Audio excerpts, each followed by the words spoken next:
The Overseas Workers Welfare Administration, or OWWA, warns manning agencies who abandon prospective Filipino migrant workers that they might face charges of human trafficking. Several applicants have been camping out at the NAIA, waiting to go home to their provinces after their deployment was halted because of the global health crisis. Gerard de la Peña tells us more. Mary Joy has been sleeping on a large piece of cardboard ever since she came to the airport on Tuesday night. She, along with almost 100 prospective OFWs from Mindanao, have been in Metro Manila since February to facilitate their deployment as domestic workers in Qatar. But the lockdown happened, and after 4 months, they got the chance to be able to go back home as domestic flights resumed.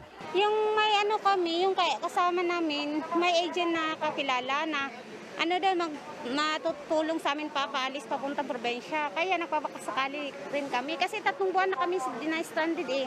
2 araw na kami ihiram talaga dito sa Manila kung walang pera. Yung pamilya namin nagpapadala ng buwan-buwan sa amin dito. Wala naman doon sa probinsya, hirap din naman kami. Kaya uwi na lang kami para makatulong kami doon sa pamilya namin.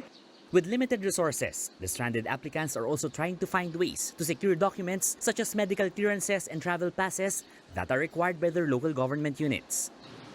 Problema po talaga naman ngayon, paano na kumuha ng medical certificate sa travel authority para makauwi po kami agad.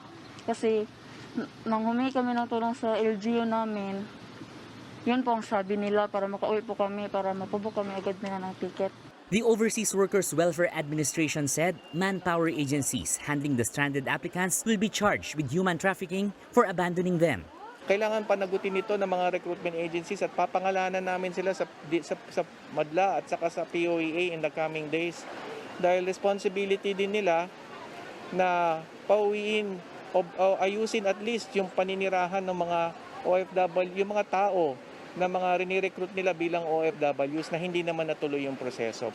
The passengers, mostly from North Cotabato and Davao, will be flown back to their provinces under the government's Balik Probinsya Bagong Pag-asa program. Meanwhile, swab testing for arriving OFWs has resumed after more than a day of suspension due to lack of testing kits. Those who arrived on Tuesday might have to stay longer at government-accredited quarantine facilities as they have yet to undergo testing. Kailangan ngayon magsagawa ng swab testing other than the airport, which means either sa hotels o dun sa mga swabbing centers katulad nung dati. That overall impact is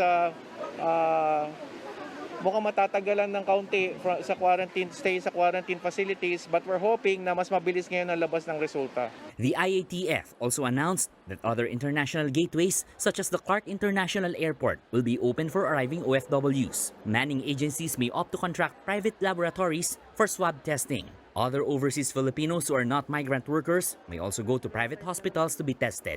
For News 5, Gerard de la Peña, we are One News.